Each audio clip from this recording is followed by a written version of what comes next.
Quem aqui confia em Deus? Amém? Amém? Que bom. Geralmente, quando está tudo calmo na nossa vida, a gente consegue dar essa resposta de uma maneira mais fácil, né?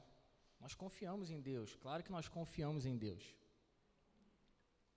Mas quando o perigo ou a adversidade, ela bate à nossa porta, geralmente a nossa fé, ela é testada quanto a isso, quanto a confiarmos em Deus.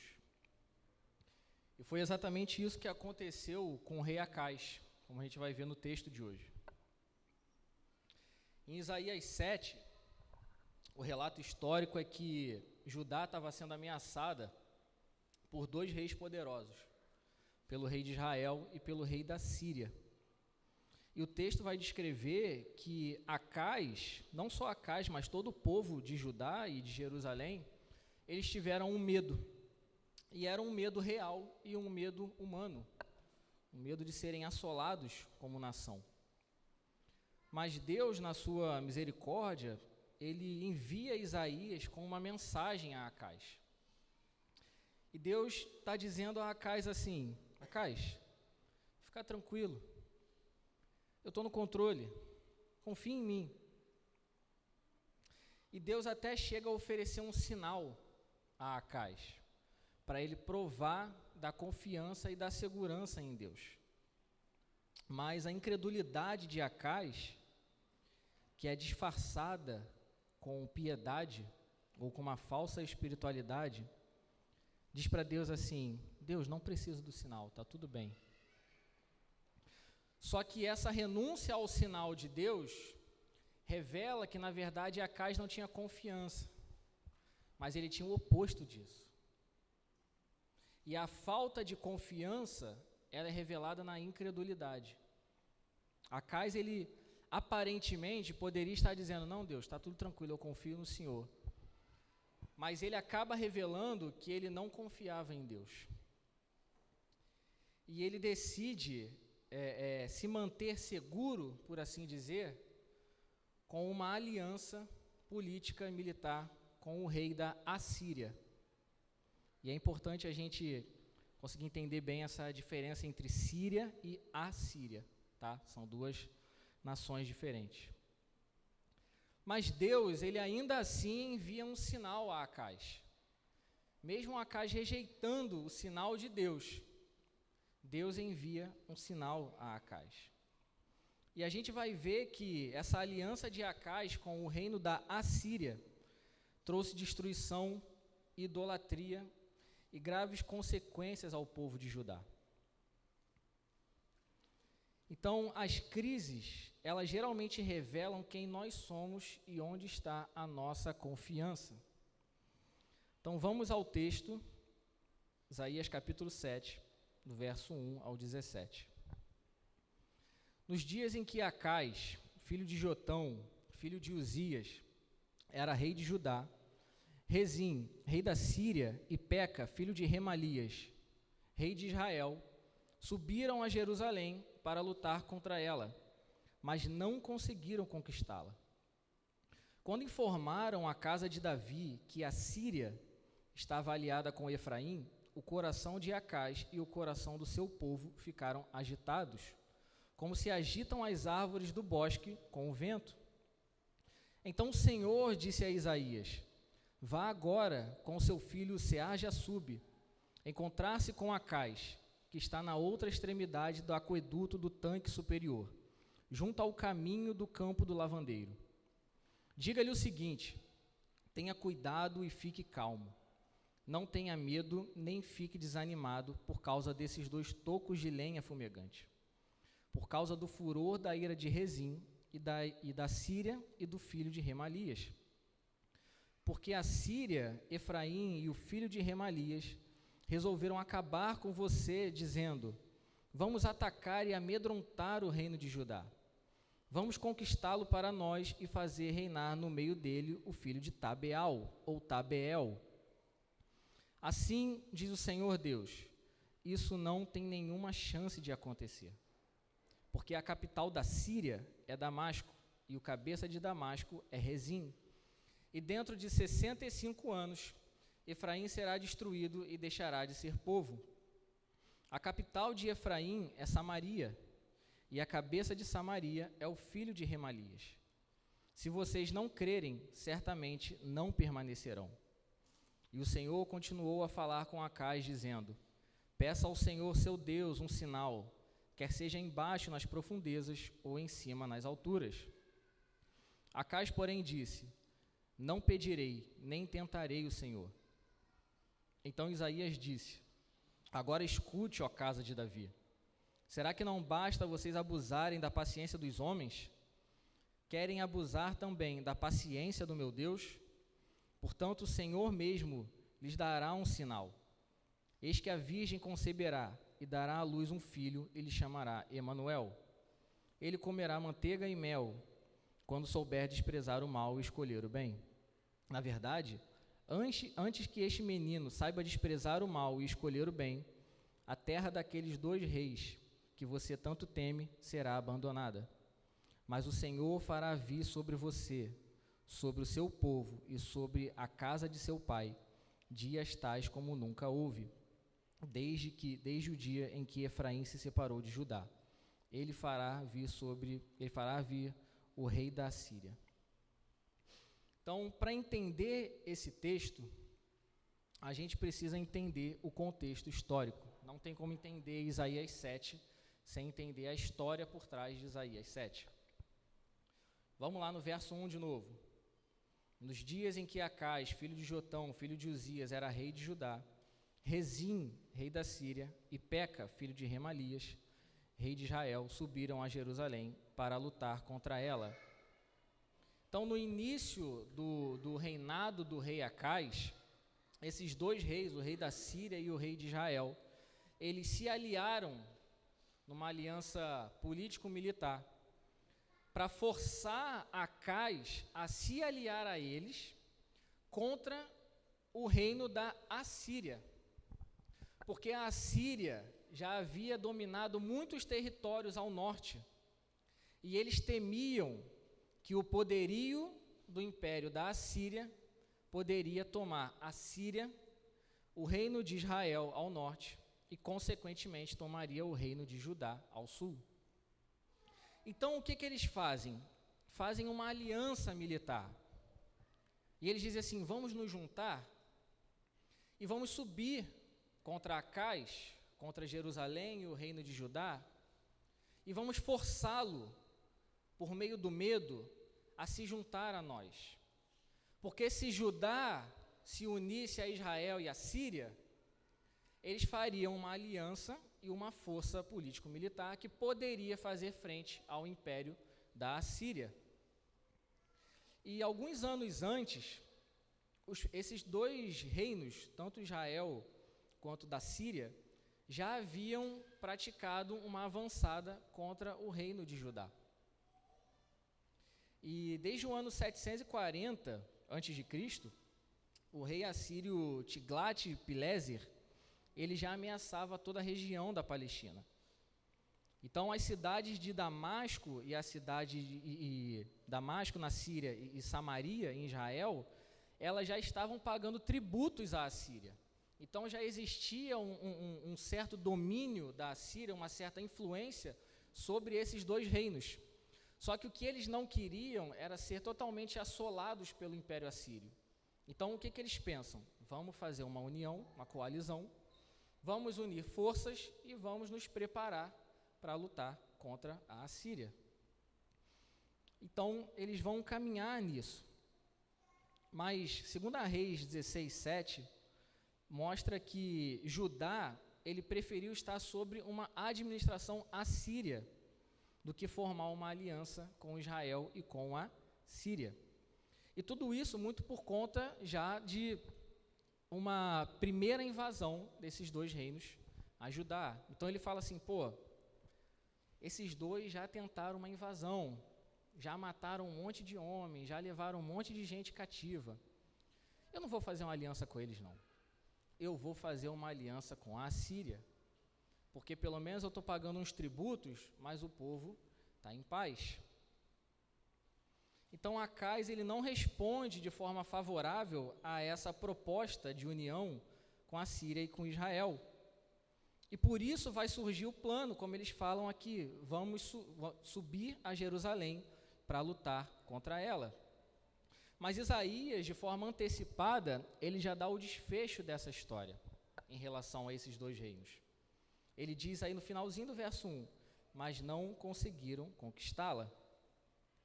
Mas Acais, ao ser avisado da possível invasão da Síria e de Israel, ele fica com medo.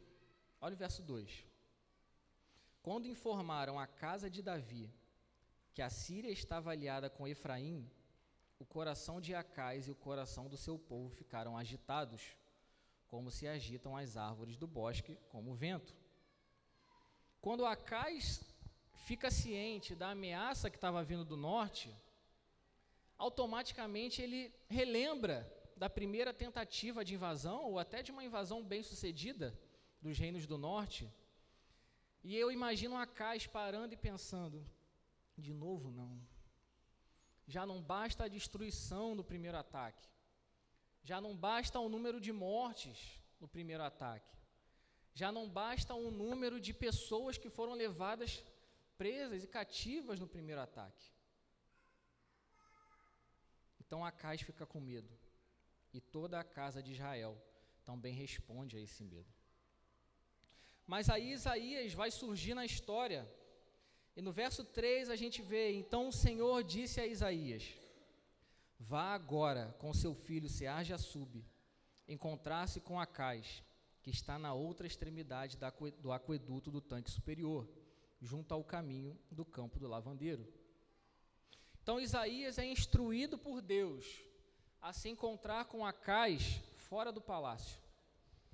Historicamente falando, quando uma nação ela estava para entrar em guerra, uma das primeiras ações dos seus governantes era checar o suprimento de água.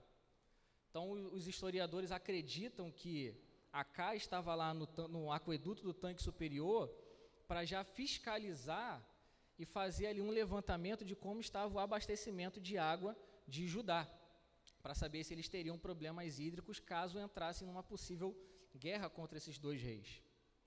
Mas Deus já começa a dar os seus sinais de proteção e convidando Acais a uma confiança no Senhor, justamente pelo nome do filho de Isaías.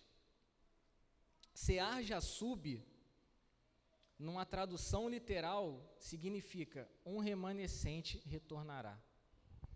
Então, por mais que acontecesse alguma devastação, alguma guerra, alguma crise, algum ataque proeminente, a dinastia de Davi não seria extinta. O próprio filho de Isaías, no seu nome, já é um sinal da proteção de Deus à dinastia de Davi. E o Senhor continua a entregar a sua palavra através do profeta. Olha os versos de 4 a 6. Diga-lhe o seguinte, tenha cuidado e fique calmo. Não tenha medo, nem fique desanimado por causa desses 2 tocos de lenha fumegante. Por causa do furor da ira de Rezim e da Síria e do filho de Remalias. Porque a Síria, Efraim e o filho de Remalias resolveram acabar com você, dizendo, vamos atacar e amedrontar o reino de Judá. Vamos conquistá-lo para nós e fazer reinar no meio dele o filho de Tabeal. A primeira instrução de Deus para Acais, ela é um convite à prudência. Deus não está dizendo através de Isaías o seguinte, Acais, pode ficar tranquilo, que não tem mais problema nenhum. Não tem guerra, não tem nada, pode ficar de boa. A primeira coisa que Deus fala a Acais é, tenha cuidado. Cuidado, esteja em prontidão. Mas, sequencialmente, Deus também vai dizer, fique calmo, não tenha medo, nem fique desanimado. E agora, usando todo o meu alemão, como a Jo fala, o teólogo Dieter Schneider diz que, quando Deus elimina o medo por meio de sua palavra, o coração não precisa mais se agitar. Isso deixa a mente livre para traçar planos sóbrios e comedidos. Então Deus está falando para Acais assim: fica calmo. Eu estou cuidando de toda a história. Eu estou cuidando de toda a situação. E por Deus estar cuidando de toda a situação, Acais poderia traçar planos comedidos. Ele poderia traçar planos sóbrios. E Deus continua comunicando a Acais sobre formas de juízo a serem executados. Nós vamos ver que os juízos de Deus, eles só são executados pelas ferramentas de Deus. E nesse caso não seria com o rei de Israel e nem com o rei da Síria. Porque o próprio Isaías vai destacar o que eles são aos olhos de Deus: 2 tocos de lenha fumegante. Seria a mesma coisa que a gente dissesse que eles são pedaços de carvão no final de um churrasco. Eles estão quentes. Se você colocar a mão, eles podem até te queimar, mas não dá para fazer um churrasco com o resto de carvão. Traduzindo ou trazendo para uma linguagem mais contemporânea, seria como se Deus estivesse falando assim: esses 2 aí são 2 guimbas de cigarro. Eles estão no finalzinho do poder destrutivo deles. É só você ficar calmo. É só você confiar em mim. E o próprio nome da pessoa que eles queriam colocar como governante no lugar de Acais, que nós não sabemos quem é esse Tabeal ou Tabeel, em algumas traduções, mas o que indica é que esse nome seria um nome sírio, de origem síria. E Tabeal significa inútil.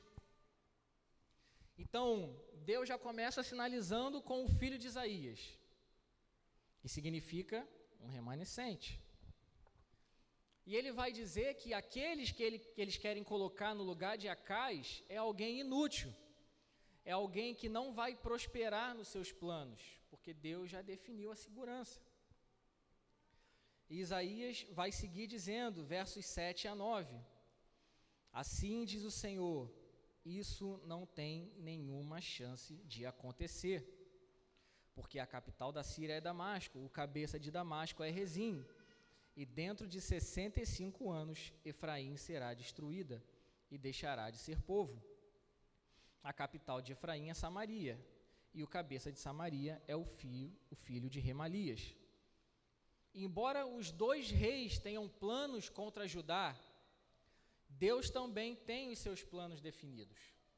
E ele já diz que em até 65 anos, Efraim seria destruída. Então Acais não teria com o que se preocupar diante disso. Tanto Rezim quanto Peca têm os seus limites geográficos definidos pelo Senhor. Deus já havia definido que eles não passariam desses limites. E eles não tomariam o reino de Judá. Mas Acais, diante de tudo isso, rejeita o convite para confiar em Deus. E segundo o relato de 2 Reis, capítulo 16, versos 7 e 8, ele envia mensageiros a Tiglat-Pileser, rei da Assíria, dizendo: eu sou o seu servo e seu filho. Venha me livrar do poder do rei da Síria e do poder do rei de Israel, que se levantam contra mim.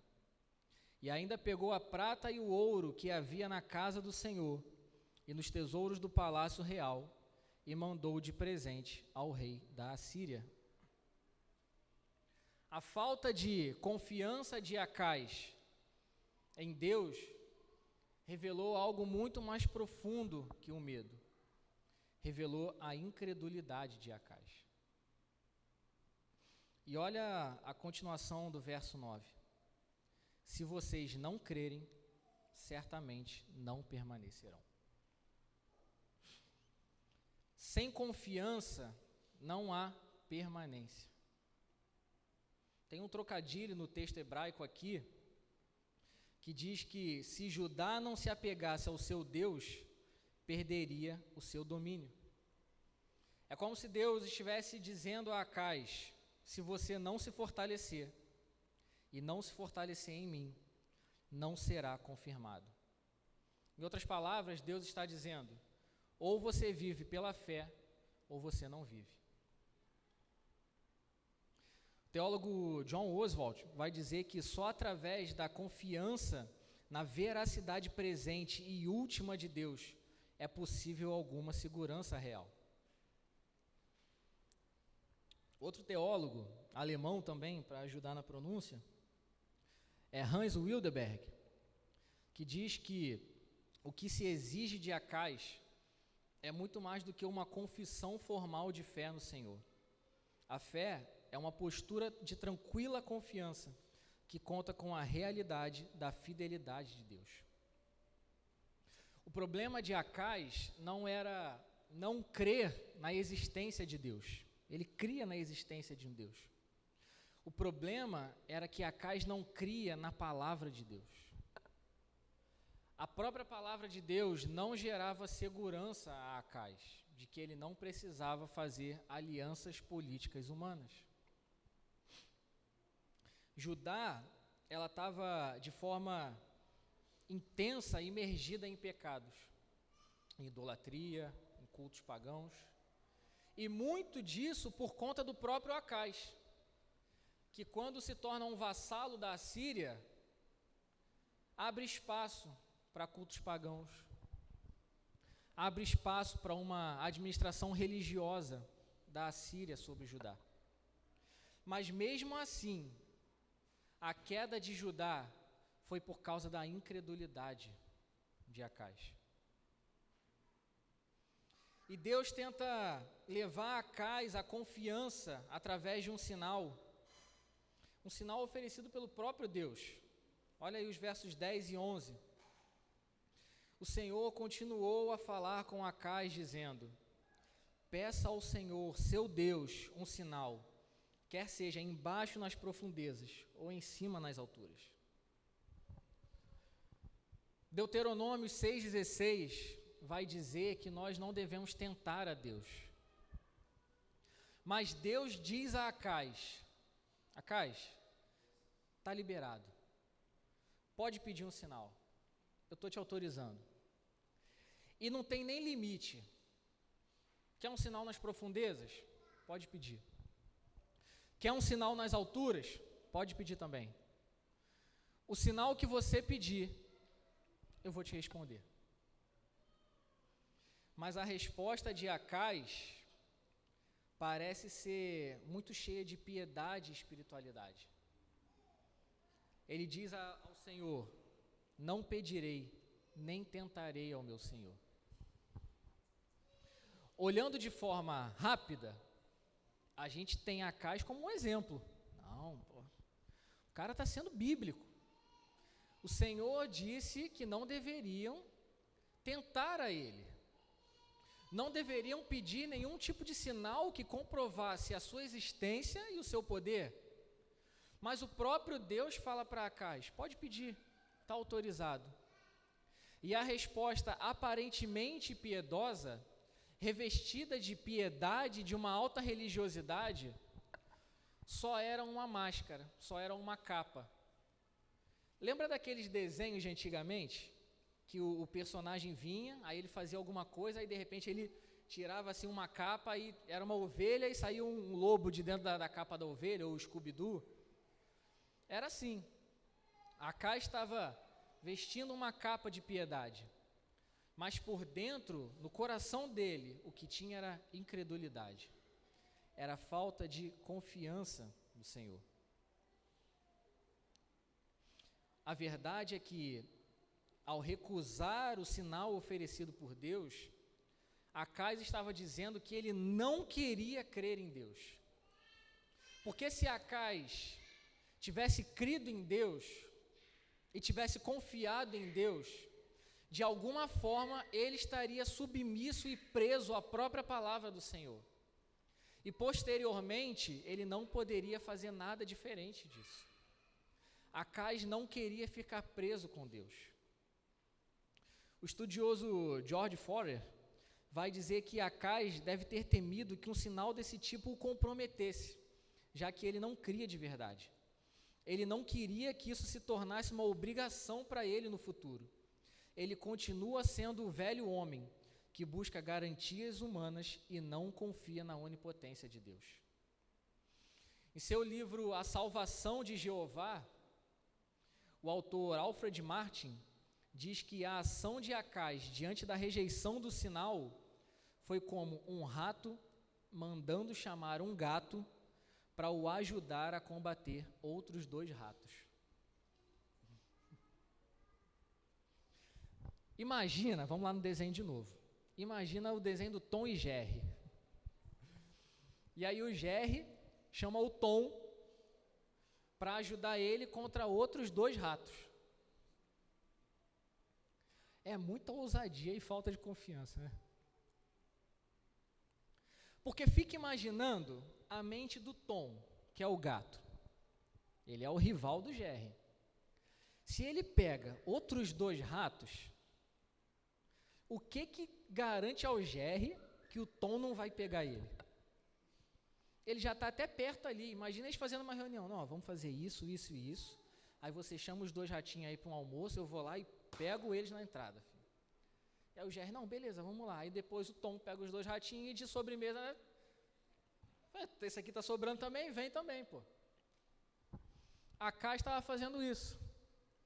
Estava confiando em alguém que não poderia salvá-lo. E disfarçando a sua incredulidade em forma de piedade. Então Isaías vai continuar dizendo, verso 13, agora escute, ó casa de Davi. Será que não basta vocês abusarem da paciência dos homens? Querem abusar também da paciência do meu Deus? Acais estava tentando enrolar Deus em meias respostas. E como Acais, nós somos bons em meias respostas a Deus. A gente é bom em disfarçar as nossas respostas e as nossas ações ou as faltas das nossas ações em discurso de piedade. Não, hoje não deu. Não, amanhã não vai dar. Essa semana foi difícil. Não, eu até queria confiar em Deus, mas é que eu já fiz uma aliança aqui com outro irmão, então, para não deixar o irmão chateado, a gente mantém essa aliança. Isaías está falando, cara, vocês abusam da paciência dos homens. Vocês não estão cansados disso? E a resposta é um não. Porque eles abusam da paciência dos homens, mas abusam também da paciência de Deus. Deus está sendo longânimo e misericordioso com Acais e com a dinastia de Davi. Mas Acais, na sua incredulidade, prefere confiar nas alianças humanas, numa aliança humana com o rei da Assíria, e desiste ou negligencia confiar em Deus. Só isso. Até porque tem muita lógica, né? É muito melhor confiar no rei da Síria do que confiar em Deus, né? Amém, gente? Não, né? É melhor confiar em Deus.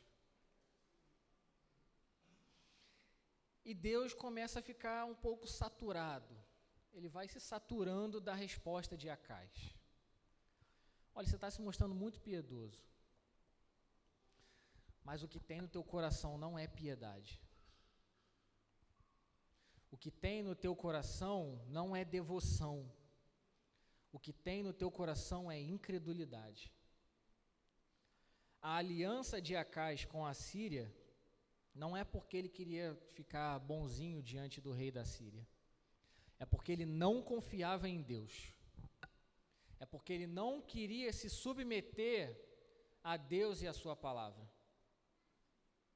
E ao rejeitar o sinal de Deus, a escolha de um sinal de Deus, Deus acaba respondendo com um milagre incompreensível, que é Deus dando um próprio sinal. Ele fala assim: Acais, você não está disposto a me levar a sério? Não tem problema, eu mesmo te dou um sinal. Portanto, o Senhor mesmo lhes dará um sinal, verso 14. Eis que a virgem conceberá e dará à luz um filho, e lhe chamará Emanuel. Acais tinha medo de que, ao se aliar a Deus ou a não se aliar ao rei da Assíria, a dinastia de Davi chegasse ao fim no seu reinado. Ele esquece de uma palavra, está lá em 2 Samuel 7,16, se eu não me engano, que Deus havia prometido confirmar a dinastia de Davi para sempre. Acais, na sua incredulidade, negligencia a palavra de Deus quanto à promessa de segurança para a dinastia de Davi. E é como se ele dissesse no seu coração: eu acho que Deus não pode garantir isso não, então eu vou me garantir no rei da Assíria. E Deus diz: Acais, pode pedir um sinal, eu estou te chamando a você pedir um sinal que vai confirmar a minha proteção à dinastia de Davi, que vai confirmar a minha promessa e o meu pacto à dinastia de Davi. Pode pedir o que você quiser. Mas ele é irrelutante. Não, Senhor, não precisa. Eu prefiro confiar nos homens do que em Deus. E Deus diz: então, pode deixar que eu mesmo te dou um sinal. Mas esse sinal de Deus, do Emanuel, Deus conosco, ele mostra duas coisas. Se por um lado o Emanuel se manifesta na salvação, onde temos Deus conosco na salvação, e Deus manifestaria a salvação mesmo diante da incredulidade de Acais, esse sinal também é um sinal de juízo. No verso 18, a gente não vai expor o verso 18 hoje, mas Isaías usa a expressão naquele dia. Então, se o Emanuel é um sinal de Deus conosco na salvação, Emanuel também é um sinal de Deus conosco no juízo. E no sentido bíblico, um sinal nunca é apenas um símbolo, mas o começo de um grandioso cumprimento futuro. E nós aqui estamos diante de um dos versículos mais difíceis de interpretar em todas as Escrituras.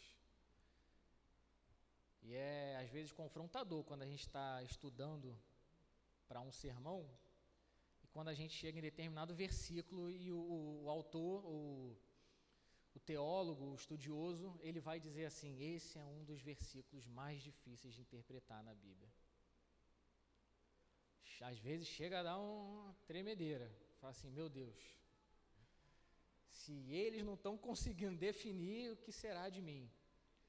Mas ao mesmo tempo é uma coisa boa, que nos incentiva a ir fundo no texto, para entender o que o Senhor quis comunicar. Mas nós precisamos entender o sinal de Deus sobre a virgem dar à luz um filho, no sentido do tempo de Acais. Para nós hoje é fácil entender. O que o Senhor está falando por intermédio de Isaías?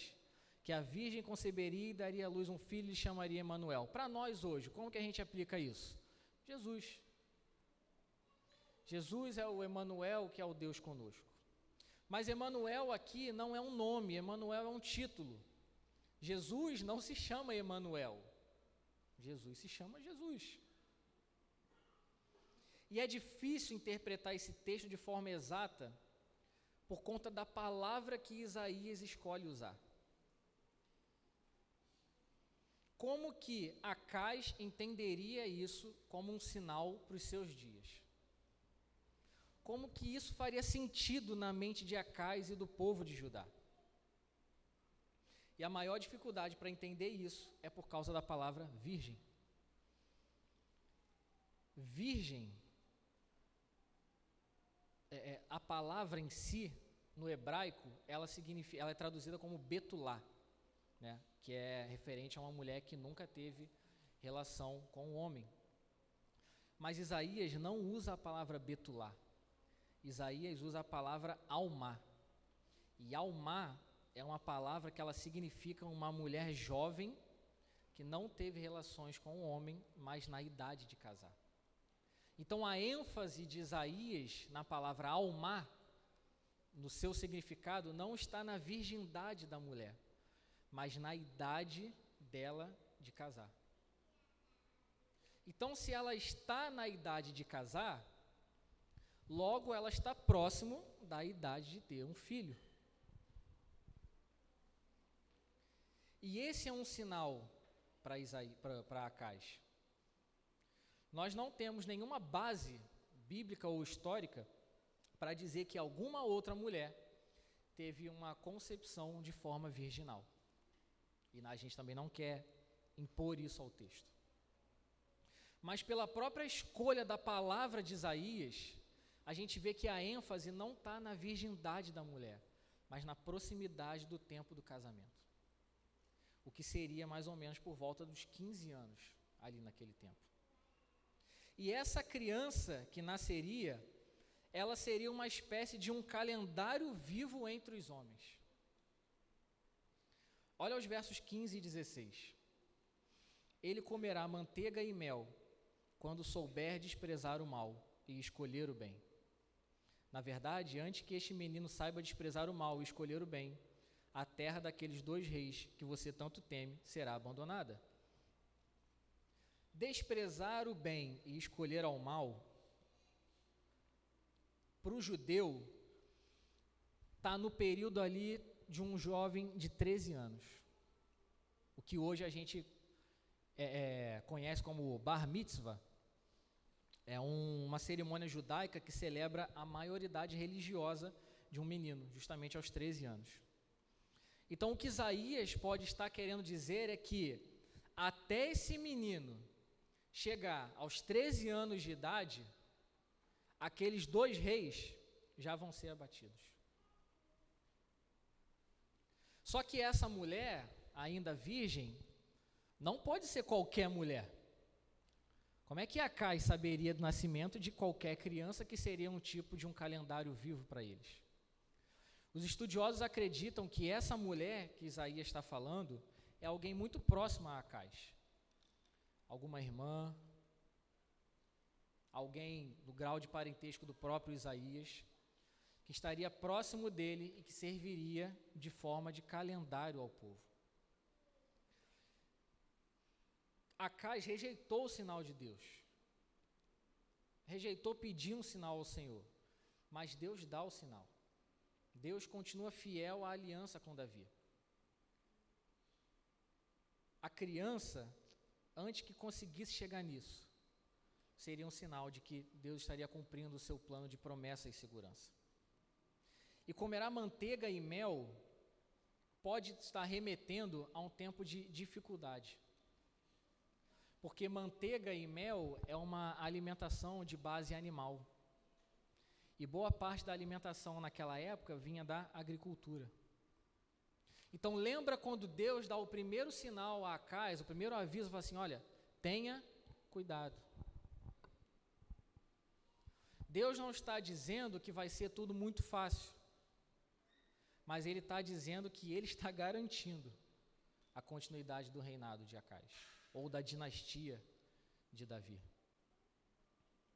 Então, provavelmente, Isaías está se referindo a um tempo de dificuldade que o povo passaria, de certo tipo de limitação, mas mesmo assim, a vitória, vamos dizer assim, a vitória está garantida, né? Como a gente diz muito hoje. Todo o texto, ele gira em torno justamente dessa palavra, confiança. Deus faz um convite para que Acais confie nele. E quando eu fui escolher o título, e eu sempre digo que eu não sou muito bom em títulos, e também não sou muito bom em português, confesso, mas uma coisa que eu sei é o artigo. O a é artigo definido, uma é artigo indefinido. Deus não faz a Acais e a nenhum de nós um convite indefinido. Ele faz um convite definido. Ele está definindo, ele fala assim, ó, esse convite é para que você confie em mim. Só que a falta de confiança, que revela a incredulidade de Acais, ela culmina aí no verso 17. Mas o Senhor fará vir sobre você, sobre o seu povo e sobre a casa de seu pai, dias tais como nunca houve, desde o dia em que Efraim se separou de Judá. Ele fará vir, o quê? O rei da onde? Da Assíria. Mas em quem que Acais tinha confiado?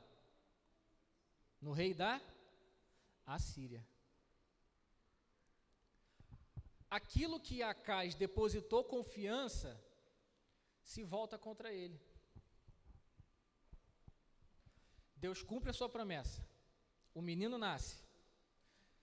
O rei de Israel e o rei da Síria não conquistam Judá. Esses reinos não avançam contra Judá.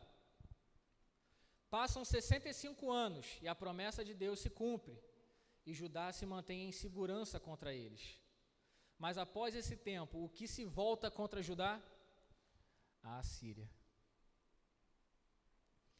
Tudo aquilo que nós depositamos a nossa confiança, que não é Deus, se volta contra nós. Coloque a sua confiança no dinheiro, para você ver se ele não se volta contra você. Coloque a confiança nos seus bens materiais, para você ver se ele não se volta contra você. Coloque a sua confiança em tudo que não for Deus, para você ver como ele não se volta contra você.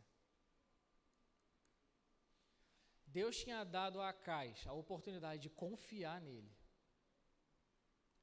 E aí o que ele deposita, confiança, se volta contra ele, que é a Síria. Mas Deus é bondoso, misericordioso e cumpre a sua promessa. Lembra que ele tinha dito, ele tinha prometido que a dinastia de Davi seria uma dinastia perpétua? Se Acais não conseguiu convidar e convencer e levar o povo a uma vida de integridade, justiça, retidão, santidade, Deus dá o seu sinal. A virgem conceberá e dará à luz um filho, e lhe chamará Emanuel. E aí então nós chegamos em Mateus. Mateus 1, 22, 23, onde Mateus vai associar a palavra de Isaías a Jesus no seu cumprimento. Na teologia a gente vai chamar isso de predição indireta, porque a profecia não está exclusivamente falando sobre Jesus, mas falando sobre uma criança que seria um marco para aquele tempo, e seria uma confirmação de Deus, de confiança, que poderiam confiar em Deus naquele tempo. Mas ela tem o seu cumprimento pleno em Jesus. E ele é o rei que conduz o seu povo em santidade, em retidão, em justiça. O texto mostra para nós que nós podemos querer confiar em um monte de coisas. Tudo que você puder imaginar. Mas a única coisa que te garante firmeza, salvação, prosperidade, é confiar em Deus. É confiar na sua palavra, não somente confiar na sua existência, mas confiar na sua palavra. Confiar na sua promessa. O pessoal da música já pode se aprontando se quiser. E você consegue imaginar a situação desse texto? Vamos fazer uma recapitulação. 2 reis decidem se voltar contra uma nação. E essa nação já havia sido assolada por eles de forma parcial. E ele diz assim: não quero passar por isso. Então eu vou me aliar a um rei mais poderoso. Ele vai me garantir segurança e paz. E o Senhor fala assim: Acais, cara, confia em mim. Pode confiar em mim. Eu estou te garantindo que eu vou te proteger. Pode confiar no papai. Né? Imagine Deus falando para Acais assim: pode confiar no papai. E Acais fala para Deus assim: Deus, obrigado, mas não precisa não. Precisa não, porque eu estou tranquilo ali com o rei da Síria. Eu tenho fé que vai dar tudo certo. E Deus fala assim: poxa, Acais, confia em mim, cara. Eu sou melhor que o rei da Síria. Pode até pedir um sinal se você quiser. Pede um sinal aí no céu, na terra, no mar. Está liberado, pode pedir um sinal. E Acais: não, Deus, está tranquilo. O Senhor já disse lá que não é bom que a gente tente o Senhor, então está tranquilo.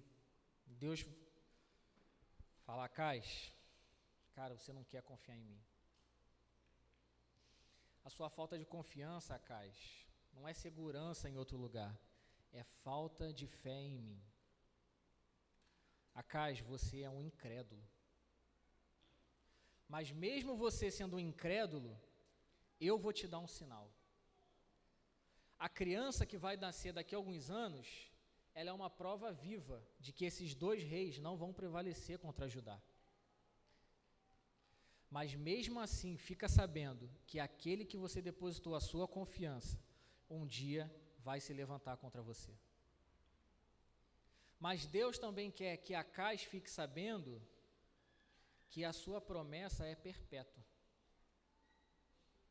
E que um dia, na pessoa de Jesus, a profecia será cumprida plenamente. Você consegue imaginar essa situação? Acais depositando a sua confiança em alguém e no final Deus revela para ele: ele não pode te salvar. Quais aplicações que a gente pode fazer desse texto para a nossa vida? Evidência não produz fé. Acais não tinha falta de evidência de que Deus existia. Ele tinha falta de fé na palavra de Deus. Muitas vezes nós estamos diante de muitas evidências da existência e do poder de Deus. Mas mesmo assim, nos mantemos de forma acasiana, incrédulos quanto ao poder de Deus, incrédulos quanto ao cumprimento da promessa de Deus. Outra aplicação que nós podemos fazer às nossas vidas: a incredulidade pode estar revestida de piedade. De repente, as nossas respostas às situações da vida são respostas aparentemente piedosas, mas no fundo elas são respostas de incredulidade, onde nós não confiamos em Deus e onde nós deliberadamente decidimos não confiar em Deus, mas a nossa resposta é polida de piedade, é revestida de uma falsa espiritualidade. Tudo isso revela uma coisa: falta de confiança no Senhor. E aí eu lhes digo que é impossível ter fé sem confiança, porque a fé cristã, essencialmente, se manifesta em algum tipo de ação, nesse caso, a confiança. Assim como Acais, nós também estamos propensos a vários tipos de dificuldade, vários tipos de temores na nossa vida. Qual é a nossa resposta quando a adversidade e o medo vêm na nossa vida? Lembra do início, quando eu falei? Quando está tudo bem, é fácil dizer que nós confiamos em Deus. Está tudo bem? Mas quando as coisas não estão bem, quando a enfermidade chega na sua família, quando o desemprego bate à sua porta, quando a ansiedade parece atacar, quando as coisas parecem ruir à nossa volta, onde nós colocamos a nossa confiança? Em Deus ou nos bens? Deus tem feito um convite a confiar nele, e não é de hoje, não é do último ano, não são os últimos 5 anos, é ao longo de toda a história. Na loucura da agenda de Deus, como diz o Dudu, hoje é domingo de quê? De Pentecostes. E o que é o Pentecostes, senão o cumprimento da promessa de Deus, que o seu Espírito repousaria sobre os discípulos e que eles seriam testemunhas. Lucas 24, 49. Eis que envio sobre vocês a promessa de meu Pai. Permaneçam, pois, na cidade, até que vocês sejam revestidos de poder que vem do alto. 2 Pedro 3,13. Nós, porém, segundo a promessa de Deus, esperamos novos céus e nova terra, nas quais habita a justiça. Nós podemos viver confiantes de que Deus vai cumprir a sua promessa quanto ao lugar da nossa habitação futura. E as características que definem o povo que aguarda o dia do Senhor são quais? Santidade e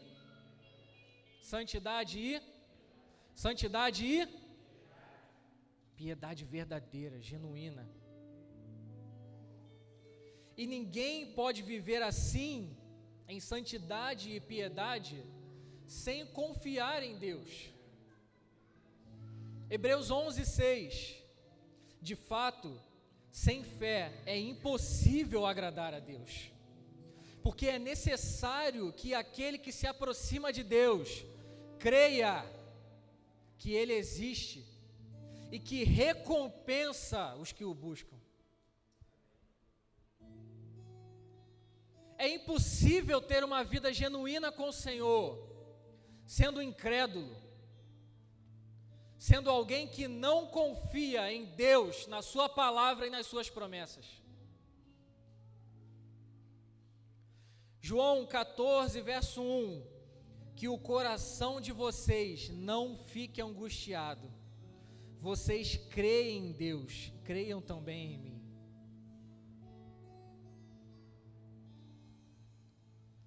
Irmãos, essa semana eu fui tomado com um sentimento que me levou a uma oração sobre a minha vida.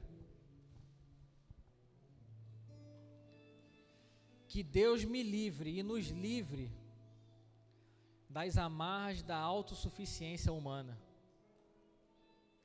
que nos dizem que nós conseguimos viver uma vida sem Deus, que nos dizem que nós conseguimos viver uma vida sem plena confiança nele, porque a realidade é que nós somos muito cheios de conhecimento teológico que nos dizem que nós não conseguimos viver sem Deus, e de fato uma vida plena sem Deus não é possível. Mas a realidade dos nossos dias muitas vezes comprovam que nós ainda achamos que conseguimos viver sem Deus. Sabe o que você precisa quando você acorda? Não é de um exercício de um alongamento, não é de um bom café da manhã, não é ir para a academia, embora tudo isso seja válido e seja benéfico para o seu corpo. O que você precisa quando você acorda é de Deus. À noite, quando você vai dormir, você não precisa de boas 8, 10, 12 horas de sono. O que você precisa é de Deus. Quando chega ao final de semana, depois de uma semana de trabalho pesado, aí você fala, nossa, como eu preciso de um fim de semana para descansar. Não, você precisa de Deus. No final do mês ou no 5º dia útil, você fala, nossa, como eu preciso do meu salário. Não, você precisa de Deus. Nós precisamos de Deus, precisamos confiar que Ele é a fonte primária e principal da nossa vida. E que sem Ele, sem confiar nele, tudo que nós depositamos, a nossa confiança vai cair, vai ruir, vai desmoronar. E eu não canso de falar isso.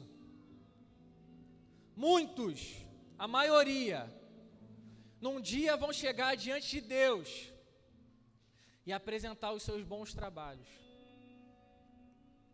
Apresentar a sua vida muito cheia de aparência de piedade, mas que não confiaram em Deus. E Jesus vai falar assim: eu não conheço vocês. Deus está chamando o seu povo, desde o início da história até a consumação dela, a confiar nele. Confiar nas suas palavras, confiar nas suas promessas, confiar no seu caráter justo, provedor, santo. Sabe por que nós não crescemos em santidade? Porque nós achamos que podemos crescer em santidade sem Deus. Nós confiamos na força do nosso braço. Sabe por que nós não crescemos em generosidade? Porque nós achamos que podemos ser generosos sem olhar para Deus. Só que Deus é o suprassumo da generosidade. Nós achamos que podemos ser justos sem Deus. Mas a base do trono de Deus é justiça. Nós achamos que podemos diversas coisas, várias coisas, infinitas coisas. E nós depositamos a nossa confiança nisso, na força do nosso braço. Mas só existe uma coisa em que nós podemos confiar: Deus. Deus e a sua viva palavra, Deus e o seu caráter imutável, Deus e o seu poder, que não se compara a nada nesse mundo.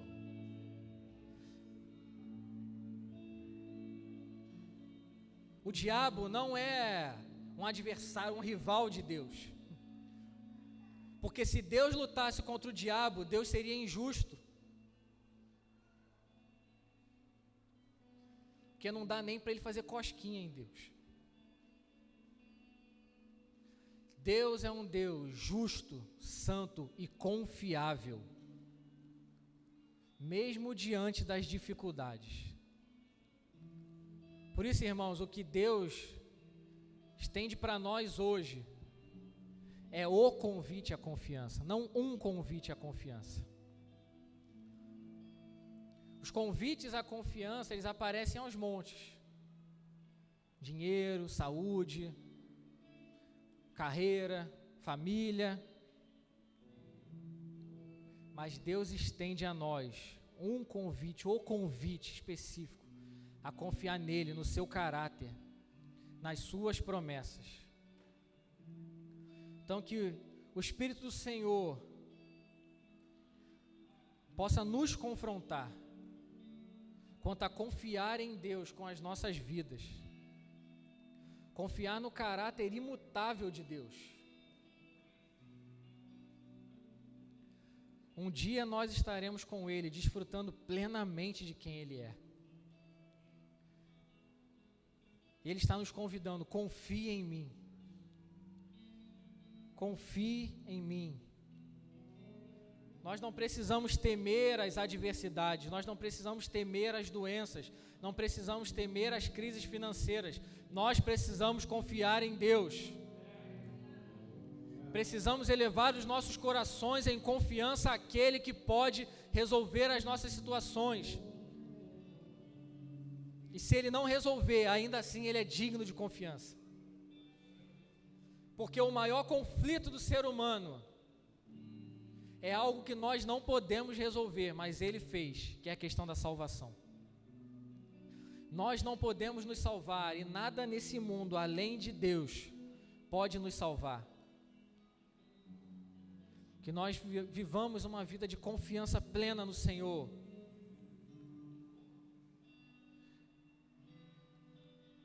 Uma vida de fé, uma vida de verdadeira piedade, de verdadeira devoção diante do Senhor, crendo que Ele é suficiente para nós. Deus te abençoe, meu irmão.